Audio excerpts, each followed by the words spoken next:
The blue glow of distant Wolf 359 cast long shadows across the bridge of the EHS, Unbreakable. Captain Rhea Mallory stood with her hands clasped behind her back, her gaze fixed on the main viewport. The stars seemed unusually still today, as if holding their breath. "Report," she said, her voice cutting through the ambient hum of the bridge. Lieutenant Connor Vale looked up from his station. "All systems nominal, Captain. We've been patrolling the edge of the system for 72 hours with no anomalies to report." Mallory nodded, her face revealing nothing. The Unbreakable had been assigned to this remote sector of human space for 6 months now. Some called it punishment detail. Others called it a waste of resources. Mallory called it necessary. "Proximity alert!" Ensign Dima's voice cracked slightly as the young officer called out from the sensor station. "Unknown signature at bearing 047 Mark 038, approximately 0.8 AU in closing." Mallory turned, her dark eyes narrowing. "Classification." "Working on it, ma'am," Dima responded, fingers dancing across holographic controls. "It's not matching any known human configuration. Energy signature is massive, at least 3 times our displacement." A tense silence fell over the bridge as the implications settled in. First contact situations were rare, but not unprecedented. The problem was, they rarely ended well for the less advanced civilization. "Sound general quarters," Mallory ordered. "Communications notify Fleet Command of our situation. Weapons passive targeting only. Let's not appear hostile."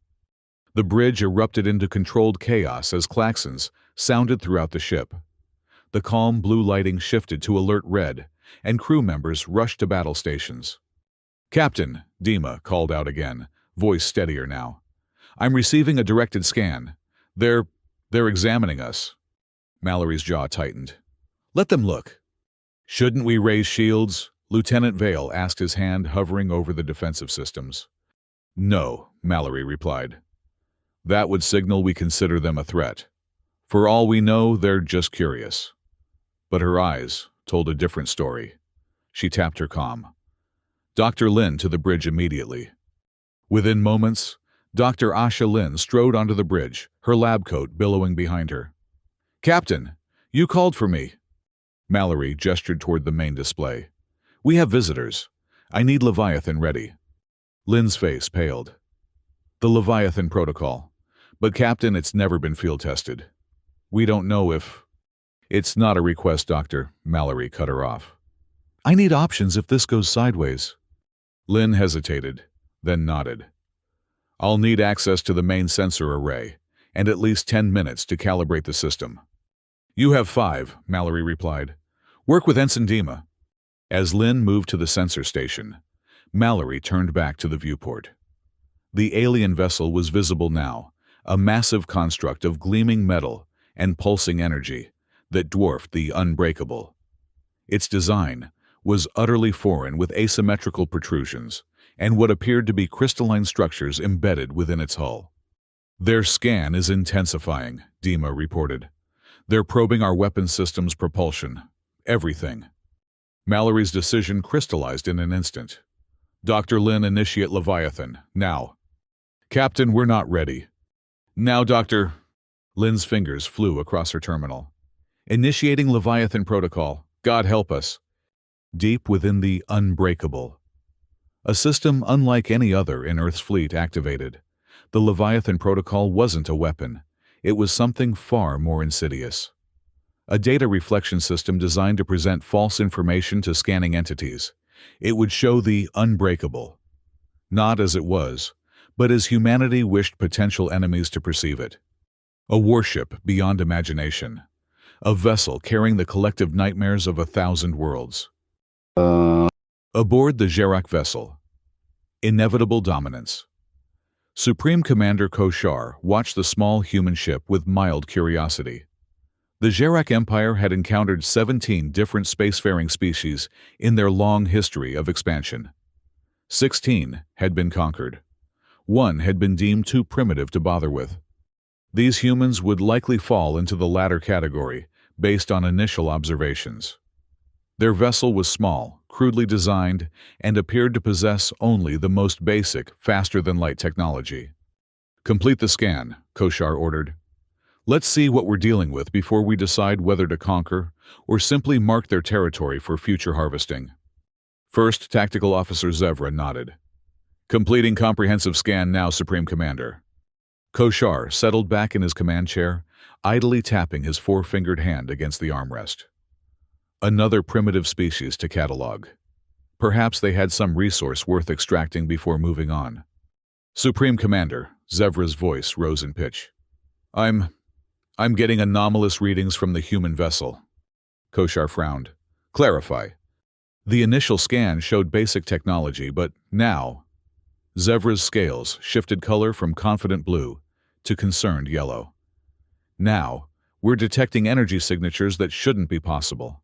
Weapon systems that can't exist." "Show me," Koshar demanded. The main display flickered as data streamed in. Koshar's eyes widened as he processed what he was seeing. According to the scans, the small human vessel contained technology that should be impossible given their developmental stage. Power generation systems that operated on principles the Xeric had only theorized. Weapons capable of restructuring matter at a quantum level. Hull composites that suggested interaction with higher dimensional spaces. "This can't be right," Koshar muttered. "Recalibrate and scan again." "Already done, Supreme Commander." Zevra replied, scales, now shifting toward anxious purple. 3 times. The readings are consistent." Koshar rose from his chair, approaching the tactical display. "How could they have developed this technology? We've been monitoring this sector for centuries. They were launching chemical rockets less than 200 years ago." "Unknown, Supreme Commander."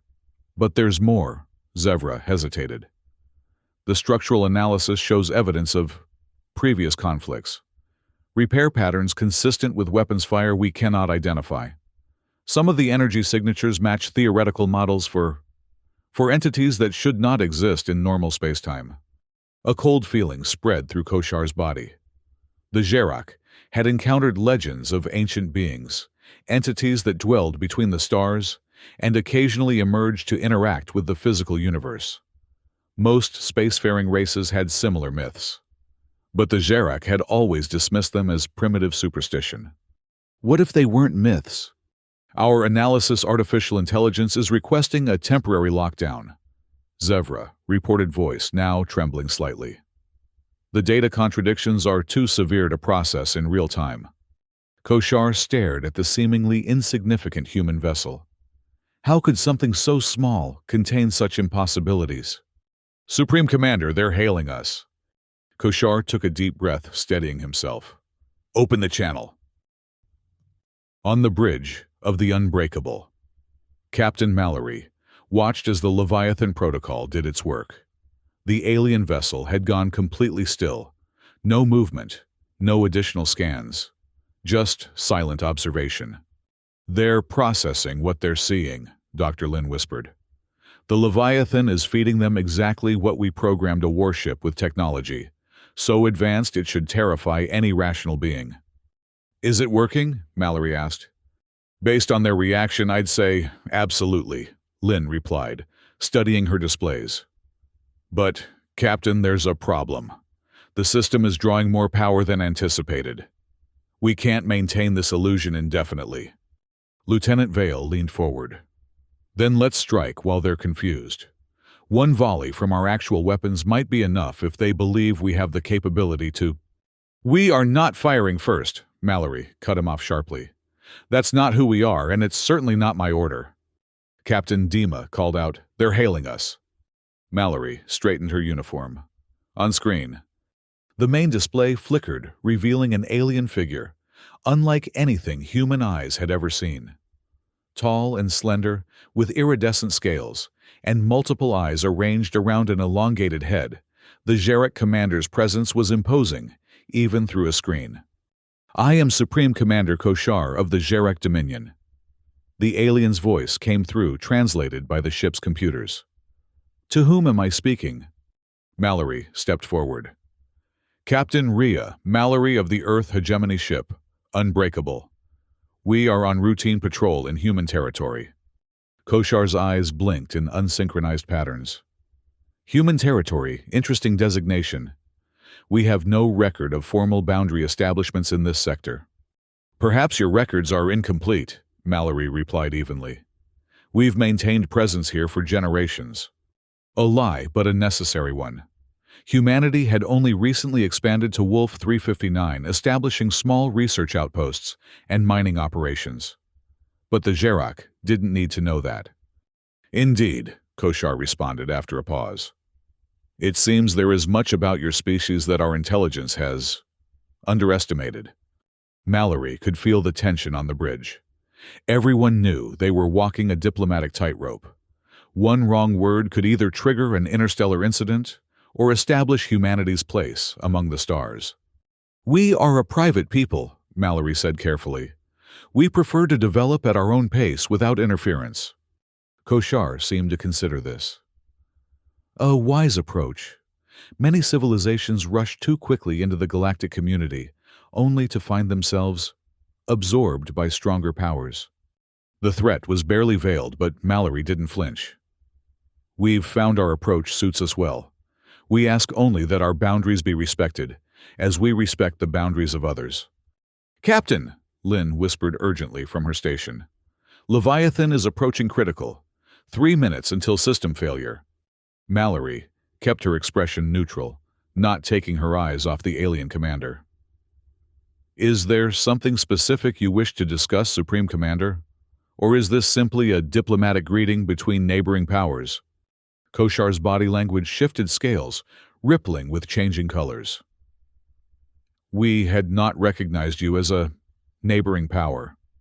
But in light of our observations, we would propose a formal exchange of cultural and technological information. Perhaps trade agreements could benefit both our civilizations. On the tactical station, Vale's eyebrows shot up in surprise. The Gerak were offering trade, not conquest. The Leviathan protocol had worked better than anyone could have anticipated. But the illusion was crumbling. Dr. Mallory whispered, "How bad is it?" "System stability at 24% and falling," Lynn replied. "If they scan us again with the protocol in this state, they'll detect the inconsistencies immediately." Mallory faced an impossible choice: maintain the deception until it inevitably failed, or take a calculated risk on honesty. "Supreme Commander," she said, straightening her shoulders, "I believe transparent communication forms the foundation of any meaningful relationship between civilizations. Would you agree?" Koshar's head tilted slightly. "The Gerak value honesty within reason, Captain, though we recognize that all powers maintain certain strategic ambiguities." "Indeed," Mallory nodded. "Then, let me be transparent about something. Our initial meeting has been influenced by defensive protocols designed to protect our sovereignty." Lynn gasped audibly. Lieutenant Vale's hand moved toward his sidearm. Ensign Dima looked like he might faint. "Explain." Koshar demanded, his scales shifting to a deeper hue. "The scan you performed triggered automated defense systems that presented enhanced capabilities," Mallory said carefully. "A precaution any prudent civilization might employ when encountering unknown entities." The bridge of the Unbreakable fell silent. No one dared breathe as the alien commander processed this admission. Then, unexpectedly, Koshar's mouth parts moved in what the translation system identified as laughter. "Captain Mallory," the alien commander said, "you have just elevated my estimation of your species considerably." "I have," Mallory couldn't hide her surprise. "In the Gerak Dominion, strategic thinking is valued above brute strength," Koshar explained. "Many civilizations we encounter attempt to intimidate us with displays of firepower. Few have the wisdom to create illusions so convincing that they give us pause. And fewer still have the courage to admit to such deception once it has served its purpose." The tension on the bridge eased slightly, but Mallory remained cautious. "Then you're not offended by our approach?" "Offended, no," Koshar replied. "Impressed. The measure of a civilization is not its weapons, but its capacity for strategic thought. Your small vessel gave us cause to reconsider our entire approach to this sector. That is remarkable. Mallory allowed herself a small smile. Then perhaps we can discuss those trade agreements after all on equal footing. Perhaps, Koshar agreed. But first, I am curious, what gave you cause to employ such measures upon our first meeting? Mallory considered her response carefully. History has taught us that first encounters between civilizations often favor the more technologically advanced party. We simply sought to balance the equation. Koshar's scales rippled in apparent appreciation. A lesson the Jarek learned long ago. Very well, Captain Mallory of Earth. We will withdraw to the edge of this system and await formal diplomatic representatives. I believe our respective governments have much to discuss. The transmission ended, and the alien vessel began moving away, its massive engines pulsing with energy. The bridge erupted in relieved exclamations. Lieutenant Vale collapsed into his chair. Dr. Lin was frantically documenting the Leviathan Protocol's performance.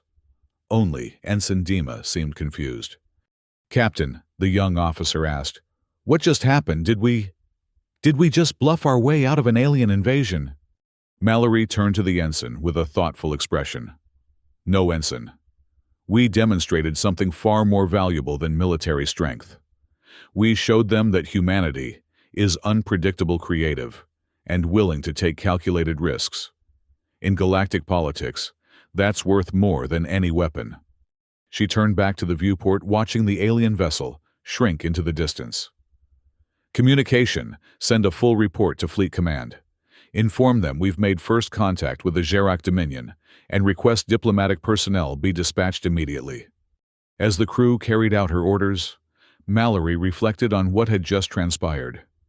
Humanity had narrowly avoided becoming just another conquered species in the Jarek's long history.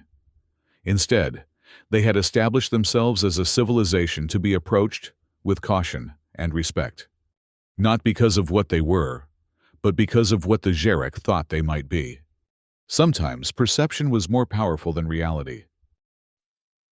3 days later, the Unbreakable remained on station, awaiting the arrival of diplomatic representatives from Earth. Captain Mallory had spent most of that time preparing detailed reports on the encounter and refining the Leviathan Protocol with Dr. Lin. The power consumption issues can be addressed, Lin explained, highlighting sections of technical data on her tablet. But the more concerning problem is the stability of the false data stream. If they had scanned us for just 2 minutes longer, the whole illusion would have collapsed. Mallory nodded, studying the diagrams. Can we improve it? With time and resources, certainly, Lin replied. But Captain, I have ethical concerns about this technology. We essentially lied our way into a potential alliance. What happens when they discover the truth? And they will eventually. They already know we employed deception, Doctor, Mallory pointed out. Koshar respected our strategic thinking. I suspect the Jarek employs similar tactics themselves. There's a difference between admitting to a tactical deception and revealing that our entire technological capability was falsified, Lin countered. We presented ourselves as near-godlike beings who fought interdimensional wars. The reality that we're barely able to maintain stable colonies in a handful of neighboring star systems is considerably less impressive. Before Mallory could respond, Lieutenant Vale entered the ready room. Captain, we're receiving a transmission from the Jarek vessel. They're requesting permission to send a small delegation aboard. Mallory and Lin exchanged alarmed looks. For what purpose? Mallory asked. They say it's a cultural exchange gesture. A show of good faith before the formal diplomatic teams arrive, Vale explained. Commander Koshar wishes to present you with a ceremonial gift. Mallory considered the request. Having alien visitors aboard would be risky. They might see through the illusion of the Leviathan Protocol up close. But refusing could be interpreted as fear or hostility. Inform Commander Koshar that we would be honored to receive a delegation, Mallory decided. Security protocols will apply, of course. Vale nodded and left to relay the message. Captain, are you sure this is wise? Lin asked once they were alone. If they come aboard, "We maintain the narrative," Dr. Mallory stated firmly. "Our ship appears normal because the advanced technologies are integrated at a quantum level invisible to the naked eye.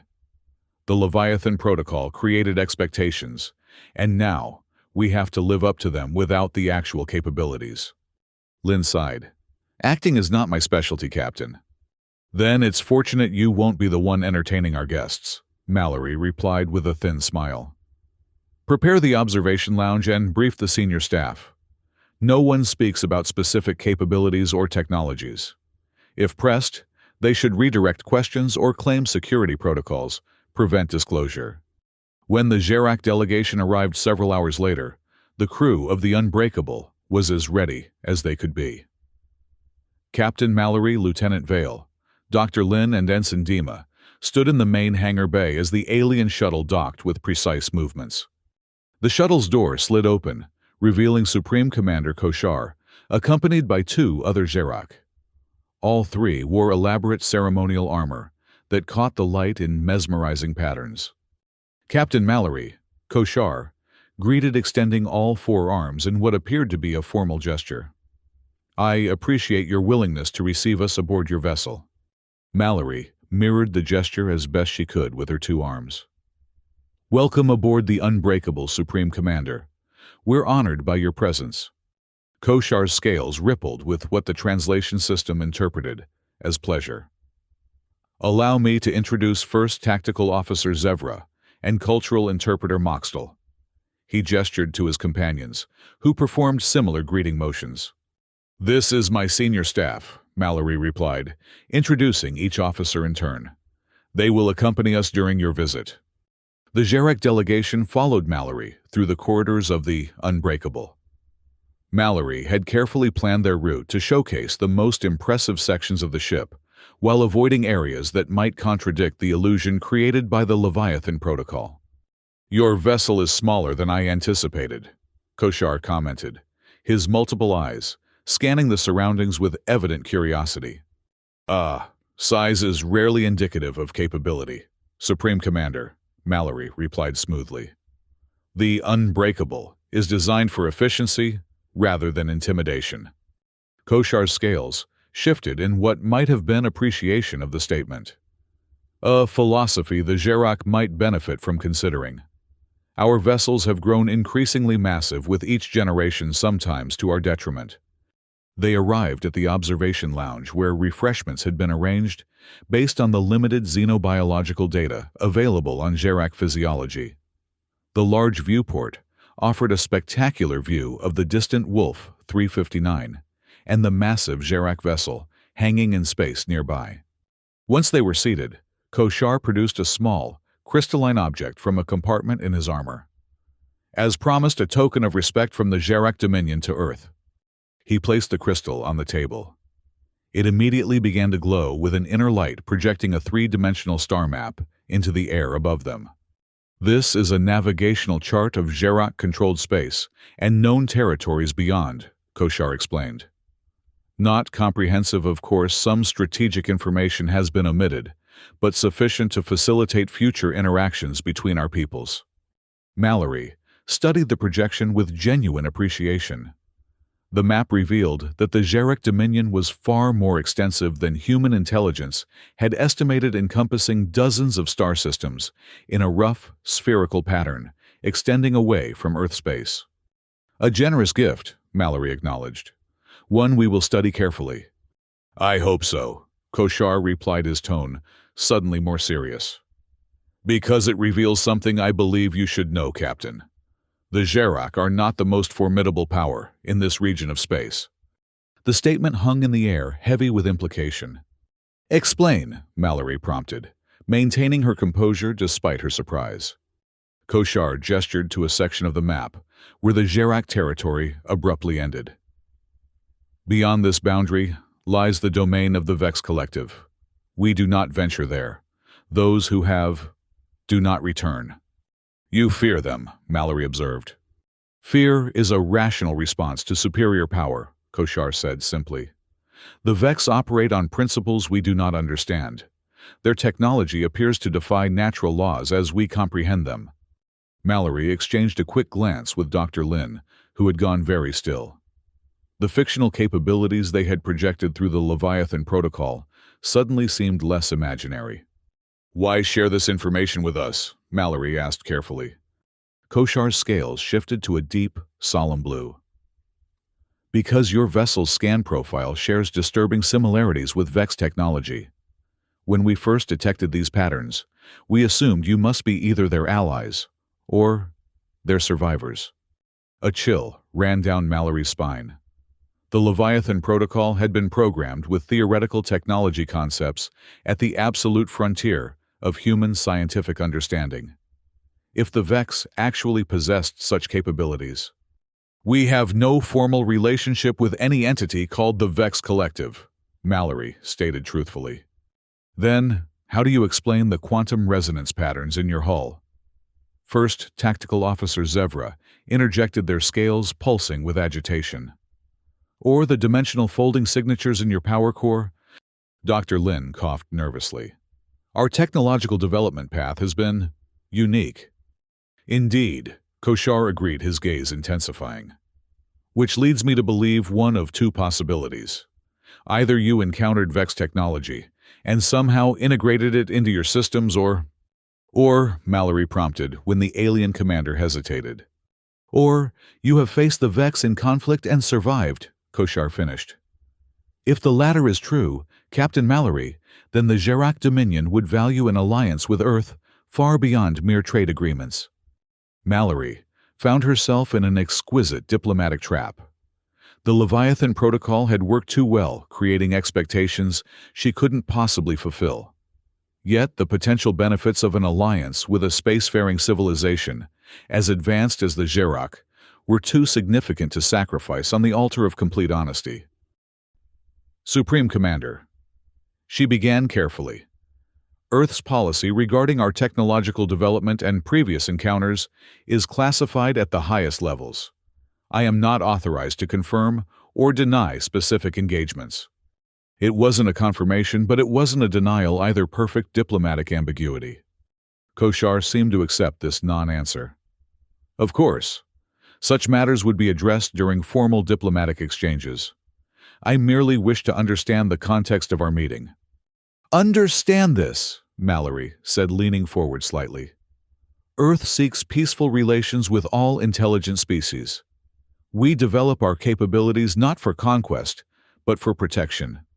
Whatever technologies we possess, whatever encounters we may have had, our fundamental principles remain constant." The Gerak commander studied her for a long moment, his alien features unreadable. "A noble sentiment, Captain. One I hope is shared by your leaders." "It is," Mallory assured him, hoping she was right. The remainder of the visit proceeded without further uncomfortable questions.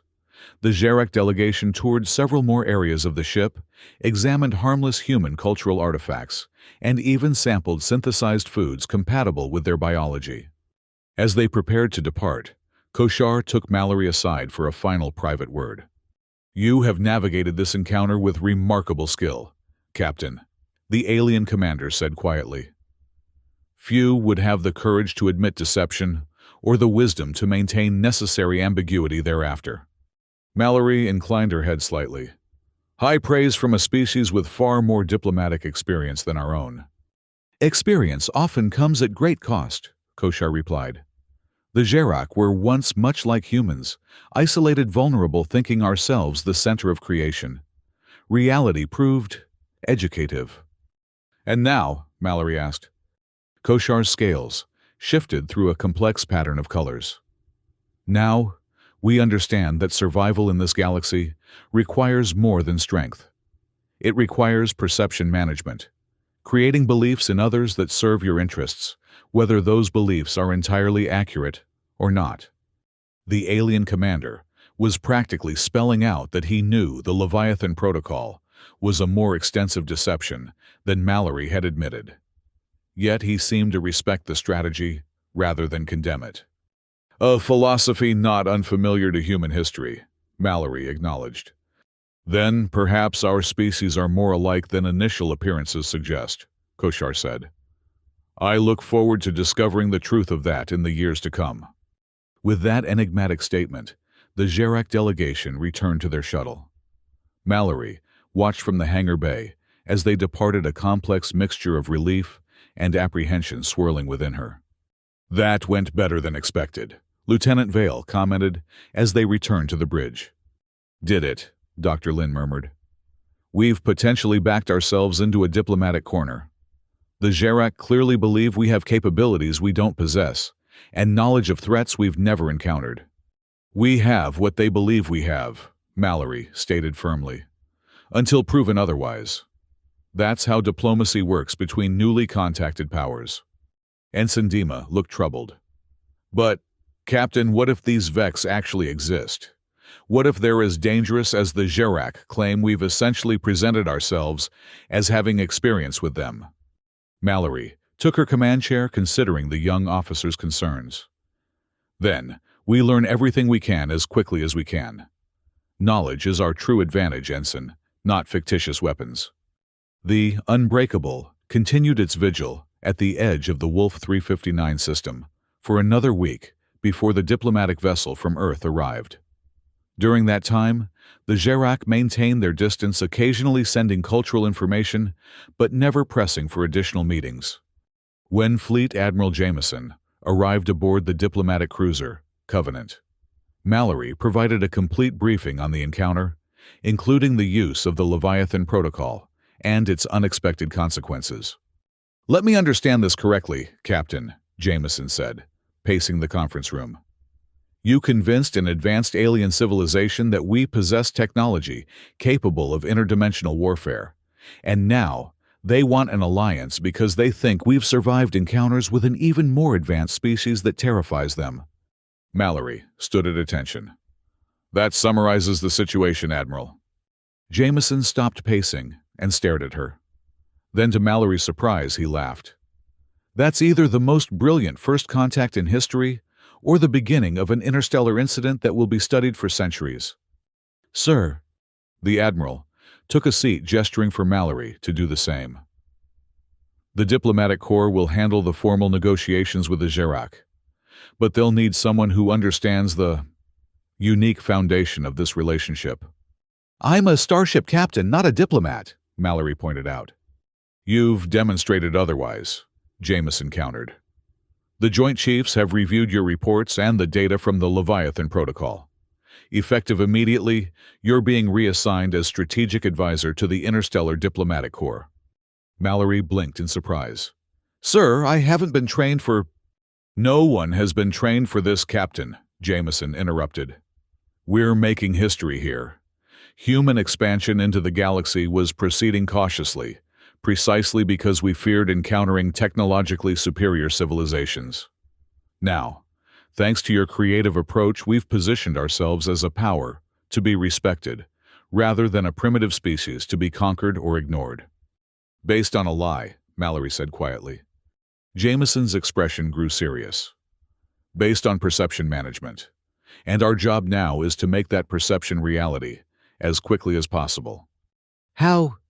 "The Leviathan Protocol showed us theoretical technologies, concepts our scientists believed might be possible, but hadn't yet achieved," Jameson explained. "Dr. Lin's team is being expanded tenfold. Every concept that appeared in that false data stream is now a priority research initiative." Mallory considered this. "And what about these Vex, if they actually exist?"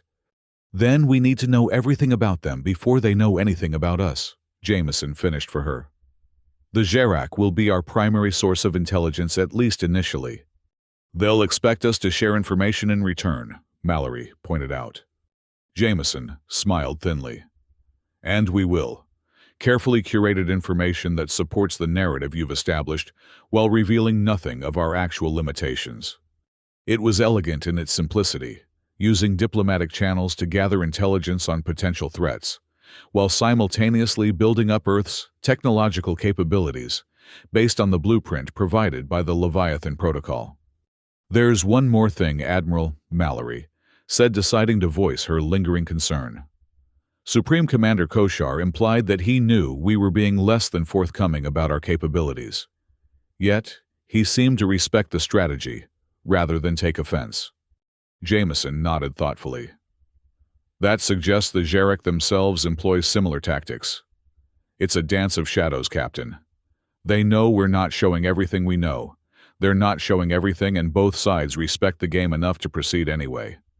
And if they discover the full extent of our deception, by then it may not be a deception anymore, Jameson replied. And if it still is, well, that's why we need minds like yours advising our diplomatic efforts. The meeting concluded with detailed instructions for Mallory's new role. She would remain aboard the Unbreakable until a replacement captain arrived, then transfer to the Covenant for the journey back to Earth. As she returned to her quarters, Mallory found Ensign Dima waiting outside her door. "Ensign, something I can help you with." The young officer straightened nervously. "Captain, I wanted to speak with you before the announcements are made, about what happened with the Xerac." Mallory gestured for him to enter her quarters. "What's on your mind?" Once inside, Dima's professional composure faltered slightly. "I've been struggling to understand the ethical implications of what we did. The Leviathan Protocol, the deliberate ambiguity about our capabilities. It feels like we're building an interspecies relationship on deception." Mallory studied the young officer, seeing in him the idealism that had once defined her own early career. "Sit down, Ensign." When they were both seated, Mallory considered her words carefully.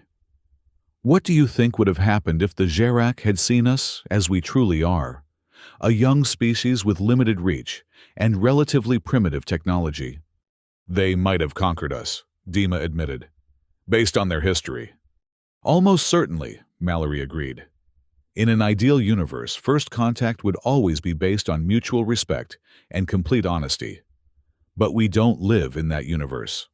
"So the ends justify the means?" Dima asked, clearly uncomfortable with the implication. "I didn't say that," Mallory corrected. "What I'm saying is that survival sometimes requires creativity. The Leviathan Protocol didn't present us as conquerors or aggressors. It simply made us appear too advanced to dismiss or attack." Dima nodded slowly. "And Commander Koshar respected the strategy." "Because the Xerac value strategic thinking," Mallory explained. "They've survived as an expanding civilization by recognizing and adapting to threats. We showed them that humans, despite our apparent technological limitations, possess the intelligence to play at their level." "I think I understand," Dima said after a moment. "It's not about the deception itself, but about demonstrating our capacity for strategic thinking." Mallory smiled slightly. "Exactly. In warfare, appearance can be as important as reality. The same applies to diplomacy. We projected strength not through actual firepower, but through perception management. Like the historical concept of nuclear deterrence," Dima suggested. "The weapons themselves were less important than the belief that they would be used if necessary." "A good analogy," Mallory nodded. "Though in this case we didn't claim to have planet-destroying weapons. We simply created the impression that we're more advanced than we appear with experience facing threats the Xerac fear." Dima seemed to process this, his expression clearing somewhat. "Thank you, Captain. That helps put things in perspective." "Good," Mallory replied, "because you'll be joining me on the diplomatic mission." The young officer's eyes widened. "Me? But I'm just—" "You were there when it happened," Mallory interrupted. "You understand the context better than any briefing could convey. Besides, your evident concern for ethical considerations is exactly the perspective we'll need in the diplomatic corps."